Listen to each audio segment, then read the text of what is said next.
Otra vez estamos viendo la tapa del libro de María O'Donnell titulado Aramburu, el crimen político que dividió al país, el origen de Montoneros.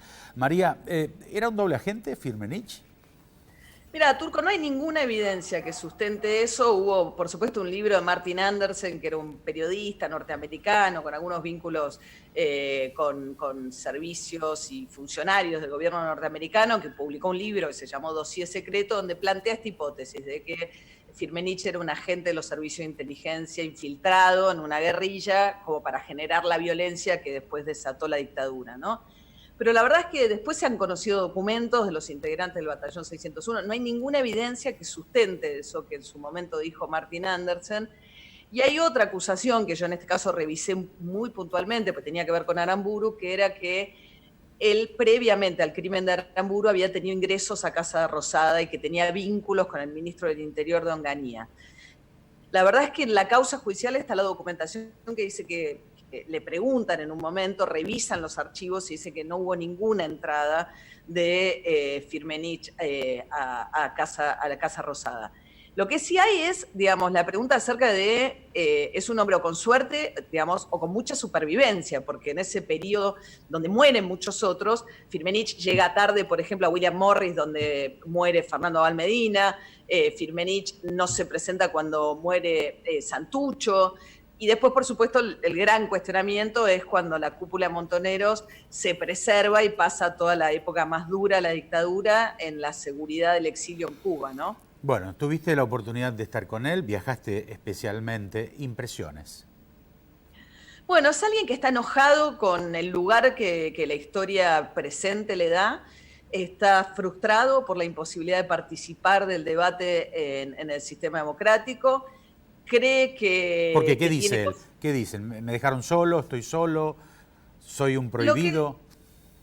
Lo que él dice es que cualquier cosa que él diga se usa para alimentar la imagen de un personaje monstruoso y que entonces él no quiere participar del debate público porque se da cuenta que coopera para algo que va en su contra y que indefectiblemente cualquier cosa que él dice se le vuelve en contra. Esto es un poco su postura. Es cierto que se ha convertido en el único dirigente montonero de alguna manera. Por un lado hay mucha gente que lo tiene como el símbolo de una violencia, de la guerrilla de los años 70, y como uno de sus máximos responsables, por todo lo que vino después también. Pero también es cierto que sus propios compañeros le cuestionan algunas cosas. El caso de que hubiese aceptado, por ejemplo, el indulto junto con los genocidas de la dictadura, o el tema de las dos contraofensivas que ordenan la cúpula montonera estando en el exilio. Entonces me parece que es alguien que tiene como mucha cuenta pendiente con mucha gente. ¿Cómo fueron esas últimas horas de Aramburu secuestrado y el final, obviamente? Bueno, Turco, ahí es interesante porque lo que sabemos o lo que creemos saber es en base al relato de Firmenich. Supuestamente nadie más que él, aunque yo creo que había por lo menos una persona más y podría estar viva o no, pero había una o dos personas más en la Selma en esas últimas horas. Él solo da tres nombres, dos que ya murieron, Fernando Abal Medina y Ramos, y él. Pero dice que había otra persona, la que no identifica. Entonces todo lo que se sabe es a partir de su relato. Recordemos que Firmenich nunca fue juzgado por el crimen de Aramburu porque estaba prófugo en el momento que se hace el juicio, o sea que en el juicio tampoco, y después vino la amnistía con Cámpora, o sea que tampoco hay documentación, por ejemplo, en el juicio, las cintas del famoso juicio se perdieron, etcétera. Con lo cual, lo que hay es la palabra de Firmenich. Y lo que él cuenta es que le hacen a lo largo de 3 días ese juicio donde le hacen esos reproches históricos, y que al cabo de 3 días le anuncian que lo van a fusilar. Y ahí está el famoso relato del 74, que es muy cruel, ¿no? De cómo le atan las manos, que Aramburu pide atarse los cordones de los zapatos, pide afeitarse, pide un cura que le dicen que no le pueden llevar, y lo llevan al sótano y le vendan los ojos, lo atan de pies y manos, y ahí es la famosa frase que según Firmenich le dice Aramburu a Fernando Abal Medina: proceda, y en ese momento Abal Medina le dispara y lo mata. En 1974, Montonero secuestra el cadáver de Aramburu del cementerio de la Recoleta para presionar por la devolución del cuerpo de Evita. ¿Qué dice Firmenich de esa operación? Porque una vez más estamos frente al culto a la muerte, ¿no?, que tanto peso ha tenido en la historia política argentina. Totalmente, y cómo las luchas se proyectan sobre los cadáveres también, ¿no? Tan cruento que había sido lo que pasó con el cadáver de Eva, contado maravillosamente bien, por supuesto, por Tomás Eloy Martínez. En el origen del asesinato de Aramburu estaba previsto que se quedaran con el cuerpo para obligar a que, bueno, que dijeran dónde estaba, porque encima ahí ni siquiera se sabía. La cuestión es que las fuerzas de seguridad encuentran el cadáver de Aramburu en Timote, entonces eso no se cumple. Pero en el año 74, digamos, ya después cuando muerto Perón y cuando ya estaban enfrentados, digamos, después de la muerte de Perón en realidad, con el enfrentamiento con Isabel Perón, un comando que lideró Pacurondo va al cementerio de la Recoleta y roba el cadáver de Aramburu para volver al plan original, digamos, y es exigir que trajeran de una vez el cadáver de Eva, que ya se sabía dónde estaba, se lo habían entregado a Perón en España, lo que pasa es que Perón no había alcanzado a traerlo a Argentina, muere muy rápido Perón cuando vuelve, y entonces finalmente aquel trueque se termina dando en el año 74. ¿La muerte de Aramburu determina el reemplazo de Onganía? ¿Cae Onganía como consecuencia de ello? Sí, claro, o sea, estaba muy golpeado por el cordobazo, ¿no? Vos lo mencionaste, Turco, cuando arrancábamos la nota, pero también es cierto que lo de Aramburu termina por agotar el régimen de Onganía, que recordemos que había dicho que tenía objetivos y no plazos, o sea que no tenía previsto irse muy rápido del poder, pero sí, y por eso yo creo que todas las hipótesis de que Onganía estuvo detrás del crimen de Aramburu son muy endebles también, porque finalmente la muerte de Aramburu le cuesta el final del gobierno a Onganía, por más golpeado que ya viniera. ¿Cuál fue el rol de los sindicatos, del movimiento sindical argentino en ese momento? Bueno, es interesante, Turco, porque muchos creen que Perón fue el que le dio las obras sociales a los sindicatos, que es una de las fortalezas, digamos, ¿no? Sí. No en estos días tan complicados con la pandemia, pero, digamos, el hecho de que los sindicatos adquirieran mucha fuerza también económica a través de las obras sociales es algo que Onganía le dio a los sindicatos. Cuando buscaba negociar con los sindicatos, Onganía les da el decreto famoso que obliga, entre comillas, a las obras sociales, a los sindicatos a crear obras sociales para sus afiliados. Es un decreto de la época de Onganía. Mucha gente cree que es de Perón, pero es de Onganía. El amor entre Montoneros y Perón, como decías, comienza a evaporarse con el tiempo. ¿Cuánto tuvo que ver López Rega, por ejemplo, en ese divorcio? Y lo vemos en la plaza, ¿no? Cuando los trata de estúpidos e imberbes. Bueno, en el relato de ese primer viaje que te contaba que hace Montoneros con Cámpora a Europa para conocer a Perón, ahí ya, y eso se lo cuenta a Felipe Piña, le dio algunos reportajes muy interesantes hace ya algunos años, Firmenich Felipe Piña, y cuenta que cuando llegan a Europa, los agarra antes López Rega y les empieza a hablar mal de Cámpora. Dice, ¿por qué nos va a hablar mal de Cámpora este hombre si nosotros eran muy camporistas? Pero ya inmediatamente lo ponen a López Rega como alguien que les obstruía el camino a lo que ellos querían de Perón. ¿Usa Perón a los montoneros cuando regresa al país para la tercera presidencia? Bueno, yo creo que evidentemente cuando nace Montoneros había para el régimen militar y para los militares que estaban en el poder algo peor que Perón, que era la guerrilla peronista, ¿no? Había aparecido algo peor. Entonces, evidentemente eso, había un desgaste muy grande también, ¿no? Pensemos que la fuerza política más popular de este país estuvo prohibida durante casi 20 años, Perón en el exilio, una prohibición incluso hasta para nombrarlo a Perón.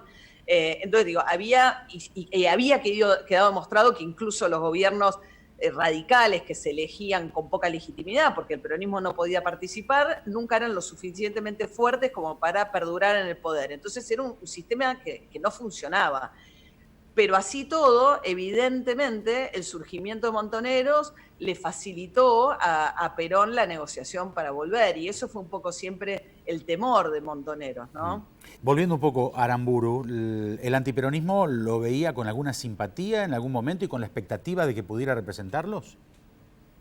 Bueno, él había intentado ser presidente en el 63, no le había ido bien, pero sí era una figura que tenía, obviamente, muchos interlocutores. Estaba muy enfrentada con Onganía y los militares nacionalistas. Él creía que ese tiempo se había agotado. Y por eso yo creo que era una figura que tenía mucho más volumen que Rojas. Rojas, Firmenich me dijo a mí, nos daba lo mismo matar a Rojas o a Aramburu, sí, porque sí. el mensaje era el mismo de por qué los habían matado, pero yo creo que no les daba lo mismo, que Rojas era más la caricatura del antiperonismo más encarnizado, gorila, de la Armada, pero el que tenía más volumen político en el 70 era mucho más Aramburu que Rojas, creo yo. Sí, seguramente lo habrás mirado con una lupa cuando lo tuviste frente a frente. Aspectos, por ejemplo, vinculados a lo físico, ¿qué te llamó la atención? Está igual, o sea, es alguien que, viste que hay gente que envejeciendo La misma cara. no se parece mucho a sí mismo. Firmenich está muy parecido, tiene algunas canas, pero tiene el pelo corto, el lunar que habla con la misma, tiene ese modo tan altanero de hablar, pero a la vez es un hombre de 70 años que llega con la sillita de los nietos en la parte de atrás del auto a tener un almuerzo en las afueras de Barcelona donde vive, que es donde lo fui a buscar. Así que, y es un profesor que se está retirando, lo retiraron ya por edad de la facultad donde enseñaba economía en Barcelona, pero su aspecto físico es tremendamente reconocible para cualquiera que tenga presente su figura. ¿Cuánto duró esos encuentros con Firmenich? Mira, almorzamos un almuerzo largo de como 2 horas y pico habrán sido, tomamos un café ahí también, y después me mandó un mail que está en el libro, en el cual me pide que no escriba el libro, y yo tuve mucho contacto, y hay un capítulo dedicado a ella, que a mí me pareció muy interesante, con la mujer de Firmenich, que es su compañera desde el año 72, la madre de sus 5 hijos, María la Negrita, le dicen, Martínez Agüero, que además era de Córdoba, o sea que también está muy ligada al desarrollo de Montoneros en Córdoba. Brevemente, hay una grieta también en el cementerio de la Recoleta, porque así empezás, tu libro, en una recorrida entre la tumba de Evita y la de Aramburu, ¿no? Tal cual. Eso me atrajo muchísimo porque me di cuenta que sigue siendo un tema caliente. El guía de la Recoleta que me cuenta que, bueno, la tumba más visitada en Recoleta es la de Eva, a pesar de que no tiene mucho, no es la de la familia Duarte, no fue hecha para Eva. Y Eva había empezado para Eva grandes monumentos de homenaje y quedó en una tumba discreta, digamos, en la Recoleta, pero muy discreta. Pero a los turistas les interesa eso. Entonces él cuenta ahí la historia de el robo del cadáver de Eva, y después dice, vengan que les voy a mostrar la tumba del señor que se robó el cadáver de Eva y va hacia la de Aramburu. Y dice, bueno, esta tumba a mí me trae problemas siempre, mis compañeros a veces ni siquiera se frenan acá, porque se robó el cadáver de Eva, pero después a él lo mató una guerrilla peronista y después se robaron el cadáver de Aramburu de acá a la Recoleta. Entonces me hacía gracia porque él me decía, bueno, yo tengo muy poco tiempo para explicar en la Recoleta cada tumba y si me tengo que detener a explicar todo acá me lleva mucho tiempo. Y yo cuento en el libro que escuché la confusión de una mujer chilena que atrás mío, después de escuchar ese relato, dice cuerpo por cuerpo, ¿no?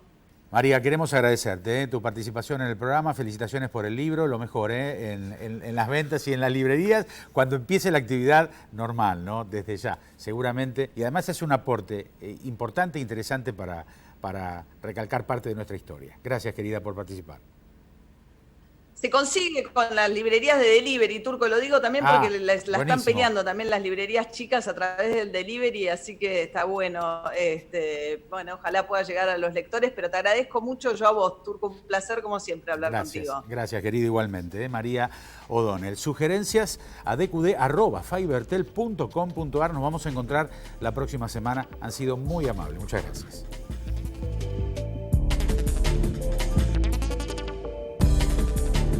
Auspiciaron este programa. Asegúrate en la segunda, donde lo primero sos vos. Confía en el grupo asegurador La Segunda.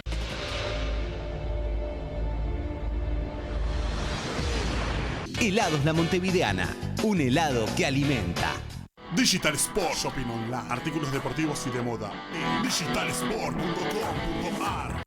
GastroShop, equipamientos gastronómicos para el hogar, comercios e industrias. Avenida Sabín 447. Si te toca salir, recordá mantener siempre 1,5 metros de distancia. Rosario se cuida. Municipalidad de Rosario. Accesaniga, aliado de tus proyectos.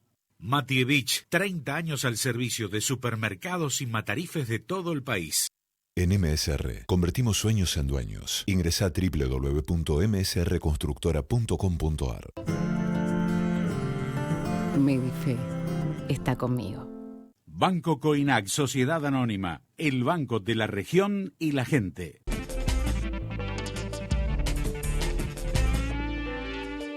Instituto CEAR. Pedí tu primera consulta sin cargo. Industria del aluminio y PVC, con la mejor tecnología en aberturas. Eva Perón 8973. Encontrá lo que necesitas en Vidrieras en Red, Municipalidad de Rosario. Llega el mismo jamón con un 30% menos de sodio. Nuevo jamón cocido reducido en sodio de Paladini. Nacimos para esto.